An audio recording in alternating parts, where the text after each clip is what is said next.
नमस्कार, जी बिजनेस पर आपका स्वागत है। आप देख रहे हैं पावर ब्रेकफास्ट। आपके साथ मैं हूं मानसी दवे। हफ्ते का आखिरी कारोबारी सत्र और विदेशी बाजार के संकेत सबसे पहले आपके टीवी स्क्रीन पर। एशियाई बाजार की शुरुआत आप देखें, एसडीएक्स निफ्टी में करीब 45 अंकों की गिरावट आप देखेंगे 14,580 के साथ। यहां पर लाल निशान के साथ फिलहाल ट्रेड खुलते हुए हम देख रहे हैं। डाउ फ्यूचर्स में हम देख रहे हैं करीब 50 अंकों की कमजोरी दिख चुकी है।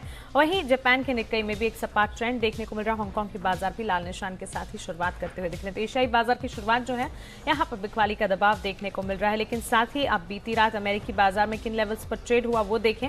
इंट्राडे में रिकॉर्ड्स टच होने के बाद करीब 70 अंकों की गिरावट के साथ डाउ में आपने क्लोजिंग देखी। वहीं एसएनपी और नेस्डैक में भी लाल निशान के साथ बिकवाली का दबाव रहा। लेकिन क्या कुछ रहा विदेशी बाजार में जिसके चलते यहाँ पर बिकवाली देखने को मिल रही है? कौन से ऐसे ट्रिगर्स हैं जिस पर हमें फोकस करना है, विस्तार से एक बार जान लेते हैं दीपांशु भंडारी से। थोड़ी ही देर में जी बिजनेस के मैनेजिंग एडिटर अनिल सिंह भी हमारे साथ होंगे। उनसे आज के लिए पहली रणनीति फिर समझेंगे। Deepanshu, good morning. बताएं, एकाएक हम लाल निशान के साथ बिकवाली देख रहे हैं विदेशी बाजार में।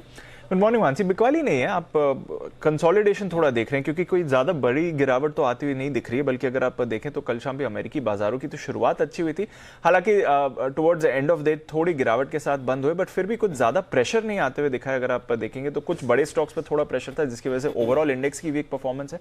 पर वैसे तो मार्केट का हाल अच्छा ही दिख रहा है। आज सुबह भी अगर आप देखें तो एशिया में सुस्त कारोबार है, पर कुछ ज्यादा बड़ी खरीदारी या बिकवाली नहीं आती हुई दिख रही है। एक बड़ा ट्रिगर जो मार्केट्स के लिए है वो स्टिमुलस प्लान आया है जो बाइडेन साहब की तरफ से।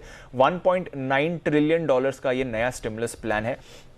इसमें कोई ऐसा बड़ा सरप्राइज नहीं आते हुए दिख रहा है। ज्यादातर जो मेजर्स उन्होंने अनाउंस करे हैं वो बाजार ने ऑलरेडी एक्सपेक्ट कर लिए थे। $1400 का एक एडिशनल डायरेक्ट ट्रांसफर किया जाएगा, यानी कि जो पहले स्टिमुलस प्लान में $600 दिए गए थे और अब अगर आप $1400 को बनाएंगे तो दोनों को मिलाकर अब लगभग $2000 का डायरेक्ट ट्रांसफर हो रहा है। इसके अलावा इस नए स्टिमुलस प्लान में जो अनएम्प्लॉयमेंट इंश्योरेंस है, यानी कि अगर आप बेरोजगार हैं तो पर हफ्ते आपको $400 दिए जाएंगे, ये भी अमाउंट बढ़ाया गया है। तो ये एक अच्छी बात है। इसके साथ ही मिनिमम वेज, यानी कि हर घंटे का जो न्यूनतम वेज होती है उसको भी बढ़ाकर अब $15 प्रति घंटे कर दिया गया है। तो ओवरऑल अगर आप देखें तो लोगों के हाथ में जो पैसा जाता है वो बढ़ने वाला है। तो कहीं ना कहीं एक बड़ा कंजम्पशन ओरिएंटेड स्टिमुलस प्लान आते हुए दिख रहा है बाइडेन साहब की तरफ से। तो इसका रिएक्शन देखना पड़ेगा कि बाजारों पर क्या आता है, क्योंकि कल ये अमेरिकी बाजार बंद होने के बाद स्टिमुलस प्लान सामने आया है। वैक्सीन के लिए राज्यों को अतिरिक्त राशि दी जाएगी और सितंबर तक मॉरेटोरियम भी यूएस में बढ़ा दिया गया है। तो ये कुछ पॉजिटिव्स हैं इस स्टिमुलस प्लान के। अगर आप अमेरिकी बाजारों की चाल देखें तो इसी स्टिमुलस प्लान पर नजर थी। प्लान तो बाजार बंद होने के बाद आया, पर कुछ डेटा जो आया जिसकी वजह से हमने हल्का सा प्रेशर अमेरिकी बाजारों में देखा है। तो डाउ 70 अंक फिसलकर दिन के निचले स्तरों पर बंद हुआ। टेक्नोलॉजी स्टॉक्स में थोड़ा प्रेशर हमने फिर से आते हुए देखा। जो साप्ताहिक बेरोजगारी के दावे थे वो काफी कमजोर आए हैं। 9.65 लाख पर ये दावे आए हैं। अनुमान लगभग 8 लाख के पास का था। तो वहां से अगर आप देखें तो बहुत ही ज्यादा बढ़कर आए हैं और 22 अगस्त के बाद सबसे ज्यादा ये नंबर है, यानी कि 5 महीनों की ऊंचाई पर यह नंबर आया है। तो वहां से भी थोड़ा बाजार पर दबाव आते हुए दिखा है। यूरोप की चाल देखें तो वहां पर एक्शन अच्छा रहा। एक जो फेड चेयरमैन है वहां से एक बड़ा कमेंट उन्होंने आया है। उन्होंने कहा है कि आने वाले समय में दरें नहीं बढ़ाने वाले हैं। तो ये एक बड़ा आश्वासन दिया है उन्होंने बाजार को। और जो अकोमोडेटिव पॉलिसी बनी हुई है फेड की वो बनी रहेगी। तो यहां से भी कोई आपको बदलाव नहीं दिखने वाला है आने वाले समय में। यूरोप में ½ तक की तेजी रही। कच्चे तेल में वापस तेजी आती हुई दिखी है। ब्रेंट $56 के ऊपर गया है। डॉलर पर हमने थोड़ा दबाव देखा है और इसलिए सोने में खरीदारी हुई। वापस $1850 के करीब सोना आ गया है। ओके, तो ढेर सारे ट्रिगर्स हैं जिस पर फोकस करना है। काफी कुछ हो चुका है विदेशी बाजार में, कई सारी हैपनिंग्स हैं जिस पर हमें नजर रखनी है। और साथ ही जो हल्की सी सुस्ती के साथ शुरुआत होती हुई दिखी है, कंसोलिडेशन है। आगे किन लेवल्स पर ट्रेड देखने को मिलता है काफी देखना अहम होगा। आगे बढ़ते हैं, जान लेते हैं कि कल के कारोबारी सत्र में संस्थागत निवेशकों ने क्या किया। एफआईएस डीआईएस का एक्शन एक बार देखिए। कल के कारोबार में कैश मार्केट में एफआईएस की तरफ से 1077 करोड़ की खरीदारी आती हुई दिखी है। वहीं वायदा बाजार में 42 करोड़ की खरीदारी एफआईएस ने की है और डीआईएस ने कैश मार्केट में 188 करोड़ की बिकवाली की है। तो कैश मार्केट और वायदा बाजार में एफआईएस की खरीदारी, डीआईएस कर रहे हैं कैश मार्केट में बिकवाली। लेकिन इन लेवल्स के साथ बाजार में जहां उतार चढ़ाव हम देख रहे हैं, वहीं विदेशी बाजार में जो हल्की सी सुस्ती के साथ शुरुआत हुई है, इसे कैसे समझना है, आज के लिए पहली रणनीति क्या होगी, ये जान लेते हैं। रुक करते हैं स्पेशल सेगमेंट का, जहां हम रोज बात करते हैं जी बिजनेस के मैनेजिंग एडिटर अनिल सिंह से।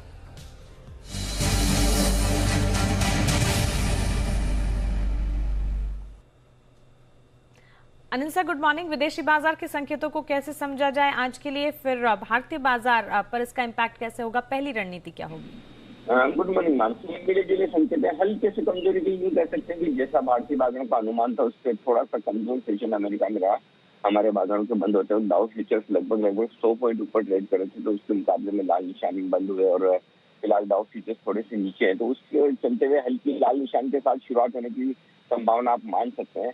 लेकिन विश्लेषणों से सपोर्ट आने की भी पूरी उम्मीद है। फिर वायदा कारोबार की एक्सपायरी खत्म हुई और एक्सपायरी के लिए आज से कहीं कोई खास दिक्कत वाली बात नहीं। लाइफ टाइम हाई पर बाजार बंद हुए हैं, लगातार 14वें दिन बाजार में हाई बना है। तो बैंक निफ्टी ने तो इंट्राडे में भी हाई बनाया था। मेरा ये मानना है कि 14,475, 14,425, 14,475 ये निफ्टी पर अब मजबूत सपोर्ट के तौर पर काम करेगा आज के लिए। और जब तक ये लेवल होल्ड होता है और होगा भी, तब तक कोई चिंता करने की जरूरत नहीं। ये परफेक्ट बाय रेंज निकल कर आ रही। पिछले 3 दिनों के डेटा देखें तो 14,425 और 14,475 की रेंज में निफ्टी आपको एक मौका हर रोज खरीदारी का दे रहा है, और वो मौका आज भी आपको जरूर लेना चाहिए अगर मिले तो। ऊपरी स्तरों पर 14,650, 14,700 यह हायर रेंज होगी निफ्टी की प्रॉफिट बुकिंग करने के लिए आज से। जहाँ तक बैंक निफ्टी का सवाल है, बैंक निफ्टी में कल आपको एक बार फिर से अच्छी मजबूती दिखी। हालांकि सेकंड हाफ में थोड़ी profit booking I life time high बनने के बाद।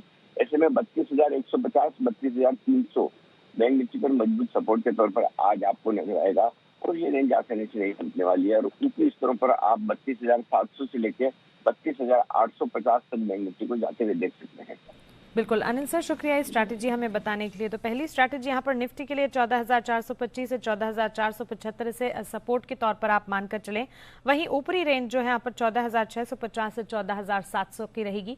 बैंक निफ्टी की अगर बात करें 32,150 से 32,300, इसे आप मजबूत सपोर्ट के तौर पर बैंक निफ्टी के लिए मानकर चलें। और साथ ही बैंक निफ्टी के लिए ही अगर ऊपरी रेंज की अगर बात करें 32,700 से 32,850, ये बैंक निफ्टी के लिए ऊपरी रेंज होगी। बाजार में मौके जरूर मिलते हुए दिखेंगे। लगातार एक्शन हम देख रहे हैं और ये एक्शन जो है जारी रहने की पूरी उम्मीद है।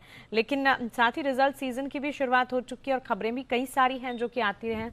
चलिए अब खबरों वाले शेयर्स एक बार दीपांशु से जान लेते हैं। दीपांशु बताएं। अहम नतीजे आने वाले हैं आज। HCL टेक्नोलॉजी पर नजर रखिए, जिस तरह से अब TCS, इन्फोसिस और विप्रो के नतीजे आए, HCL के भी नतीजे इंपॉर्टेंट रहेंगे। L&T फाइनेंस, PVR यहां पर भी इंतजार है। साथ ही कैश मार्केट से देखें तो Aditya Birla money, shopper stop और प्लास्टिक बेंड्स पर नजर रहेगी।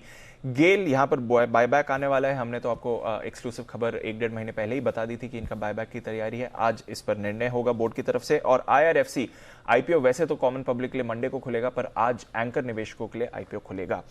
पोस्ट मार्केट रिजल्ट्स देखें तो टाटा स्टील लॉन्ग प्रोडक्ट्स के नतीजे आए, काफी अच्छे रहे। आय में हमने 36% की बढ़त देखी है। एबिटा उनका 11.5 गुना भरा है। मार्जिन में हमने एक बहुत ही बड़ा उछाल देखा है, लगभग 3.5% से बढ़कर मार्जिन 30% आए हैं। और साथ ही सबसे बड़ी बात, घाटे से मुनाफे में आ गई है कंपनी। रिलायंस इंडस्ट्रियल इंफ्रा यहां पर भी देखें तो मार्जिन अच्छे रहे, बट वैसे नतीजे कमजोर थे। आय 36% गिरी है, मार्जिन एक्सपैंड होकर 11.8% आए 7% से, पर मुनाफा जो है वो एकदम स्टेबल रहा है। तो थोड़े मिले जुले से इनके नतीजे थे।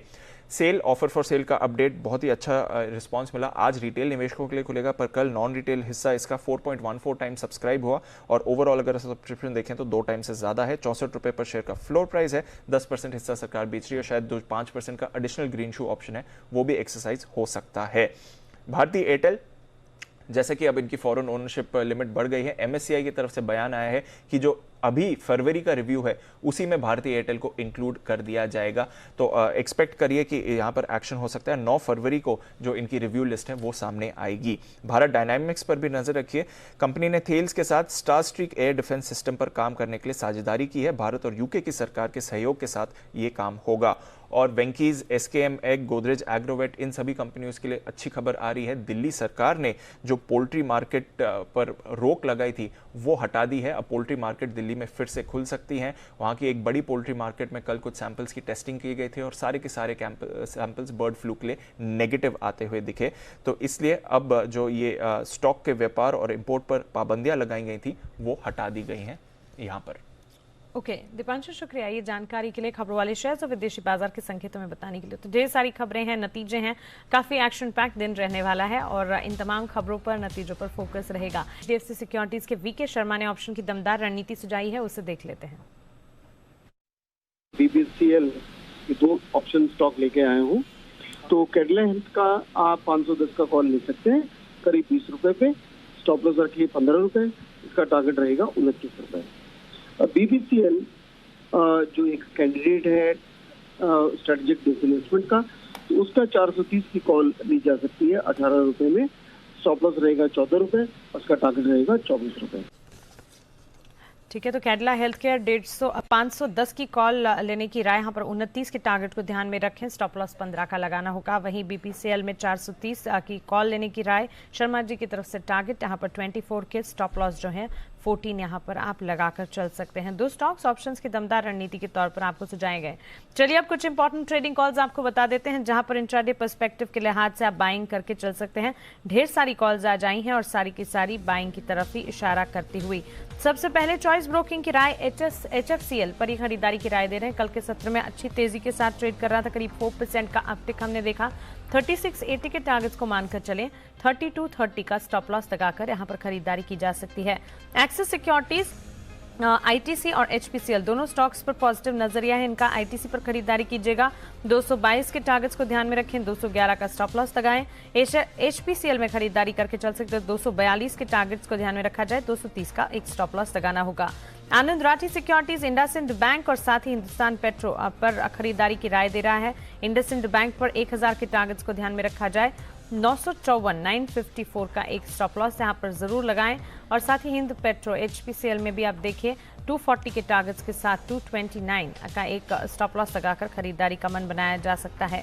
निर्मल बैंक सिक्योरिटीज की राय यहाँ पर हिंदुस्तान पेट्रोलियम पर है, 228 के स्टॉप लॉस के साथ 240 का टारगेट। तो 2 ब्रोकरेजेस हैं जो यहाँ पर हिंदुस्तान पेट्रोलियम पर बुलिश हैं, 240 के टारगेट्स के साथ स्टॉप लॉस 228 का यहाँ पर बनाकर ये चल रहे हैं। और साथ ही कैडिला हेल्थ केयर पर भी निर्मल बैंक सिक्योरिटीज की राय पॉजिटिव आती हुई 516 के टारगेट्स को ध्यान में रखा जाए, 490 का एक स्टॉप लॉस आपको लगाना होगा।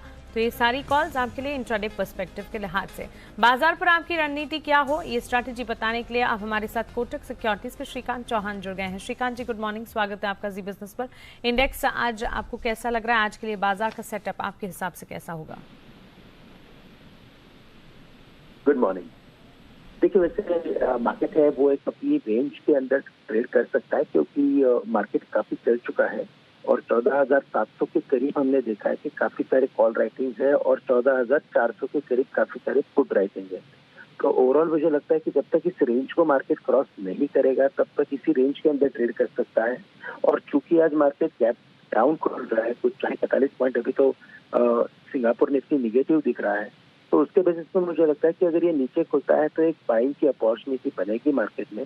और यहाँ पे मैं स्पॉट के बेसिस पे 14,450 के स्टॉप लॉस के साथ 14,500 के करीब अगर निफ्टी मिलता है तो बिल्कुल इसे बाय करके चले। मुझे लगता है वापस इंट्राडे में एक बार निफ्टी 14,600 14,700 के रेंज में जा सकता है। 14,700 के ऊपर अगर निफ्टी क्रॉस कर तो फिर मुझे लगता है कि इसके बाद हमें 15,000 के लेवल देखने मिल सकते हैं, लेकिन शॉर्ट टर्म में एक रेंज के अंदर मार्केट रह सकता है। साथ ही साथ मुझे लगता है कि बैंक निफ्टी यहाँ पे भी काफी अच्छी तेजी बनी है और मुझे लगता है यहाँ पे आउट परफॉर्मेंस जारी रहेगा। अगर निफ्टी में तेजी देखने मिलती है तो मुझे लगता है बैंक निफ्टी आउट परफॉर्म तब करेगा और बैंक निफ्टी के टारगेट्स रहेंगे 33,000 33,100। लेकिन यहाँ पे हमें स्टॉप लॉस रखना है 32,250 का। कल की क्लोजिंग थी कुछ 32,500 525 के करीब की थी, तो कोई भी अगर गैप डाउन में अगर ये निफ्टी मिले तो 32,250 के स्टॉप लॉस के साथ हम बैंक निफ्टी को बाय करके चल सकते हैं। श्रीकांत जी, क्विकली बताएं आज के लिए स्टॉक्स फिर कौन से सुझा रहे हैं आप? थोड़ा सा डिफेंसिव हो सकता है मार्केट, क्योंकि मार्केट थोड़ा अगर वीक हुआ है तो ऊपर से मुझे लगता है कि हिंदुस्तान लीवर को बाय करके चले। 2395 के करीब का क्लोजिंग है, 2365 का स्टॉप लॉस रखेंगे और टारगेट्स रखेंगे हम यहाँ पे 2440 2450 के। बिल्कुल श्रीकांत जी, शुक्रिया ये तमाम जानकारी के लिए, सवालों के जवाब देने के लिए और हमारे साथ जुड़ने के लिए। चलिए, कमोडिटी बाजार में आपकी रणनीति क्या होनी चाहिए बताने के लिए केडिया कमोडिटी से अजय केडिया आप हमारे साथ जुड़ गए हैं। अजय जी, गुड मॉर्निंग, स्वागत है आपका जी बिजनेस पर। सबसे पहले बुलियन मार्केट, सोने चांदी की चाल, जो लेवल्स हम देख रहे हैं देखते हुए फिलहाल स्ट्रैटेजी क्या होगी गोल्ड और सिल्वर में? गुड मॉर्निंग मानसी जी। देखिए, पिछले 2-3 सेशन में अगर हम बात करें तो मार्केट काफी सीमित दायरे में ट्रेड कर रहा था। जिस ढंग से हमने देखा कि कल फेड और साथ में जॉय बिडेन के जो नए राहत पैकेज आया $1.9 ट्रिलियन का, ये कहीं ना कहीं गोल्ड के लिए सपोर्टिव है। डॉलर इंडेक्स इस वक्त 90 के करीब ही है, बट ओवरऑल हमें लगता है कि जिस ढंग से इन्फ्लेशन कंसर्न बना हुआ है और लोअर इंटरेस्ट रेट का सिनेरियो बना रहेगा, ये कहीं ना कहीं गोल्ड को सपोर्ट करेगा। टेक्निकली भी 1820 से 1880 का एक ब्रॉडर रेंज है। एज ऑफ नाउ मार्केट इसी रेंज में ट्रेड करता हुआ दिखेगा। M6 पे आज के लिए 49,100 पे गोल्ड लेके चलना चाहिए, जो अब साइड में 49,500 से 49,600 तक का लेवल दिखा सकता है। जी, साथ ही क्रूड और बेस मेटल्स में पर्टिकुलरली जिंक पर आप क्या स्ट्रैटेजी सुझा रहे हैं? मतलब जिस दिन से हमने क्रूड की अगर बात करें तो मार्केट में थोड़ा टेक्निकली ओवरबॉट जरूर दिखा रहा है। 2 दिन से हमने देखा मार्केट थोड़ा कैप दिखा रहा था अपसाइड में, बट आज फिर से तेजी पकड़ा है। जिस दिन से फेड के अपडेट के बाद उम्मीद जताई जाती है कि कंजम्पशन थोड़ा बहुत पुशअप होगा। साथ में हमने देखा जो ओपेक मेंबर्स में सऊदी ने जो प्रोडक्शन कट किया अभी भी प्राइजेस को सपोर्ट कर रहा है। थोड़ा कॉशियस रहिए क्योंकि प्राइजेस ऑलरेडी नवंबर मंथ से ओवर स्ट्रेच दिखा रहा है, बट इंटरडे के हिसाब से 38.60 पे लेके चलिए। 39.50 से 39.60 तक का एक जंप देखने मिल जाएगा। ओवरनाइट में कैरी करके नहीं चलना चाहिए। वहीं अगर जिंक की बात करें तो जिंक में भी हमने देखा दिसंबर मंथ के जो चाइना से इंपोर्ट के आंकड़े आए हैं पूरी बेस मेटल के, वो कंपैरेटिव अक्टूबर नवंबर से काफी कम है, जिसके चलते हमने 2 दिन में गिरावट भी देखी थी। बट टेक्निकली अगर पिछले 1 महीने की बात करें तो प्राइजेस 213-14 के नीचे नहीं जा पा रहा है, 220 के ऊपर सस्टेन नहीं कर पा रहा है। तो टाइमिंग ये रेंज में ही मार्केट मूव करता हुआ दिखेगा। आज के लिए जिस से कल एक रिकवरी दिखी थी, आज के लिए 216 पे लेके चलिए, ऊपर में 219 से 220 तक का लेवल देखने मिल जाएगा। बिल्कुल अजय जी, शुक्रिया ये तमाम जानकारी के लिए, सवालों के जवाब देने के लिए, अपने रिकमेंडेशन हमें बताने के लिए। अब वक्त है FIR का, यानी कि ब्रोकरेज रिपोर्ट्स जानने का।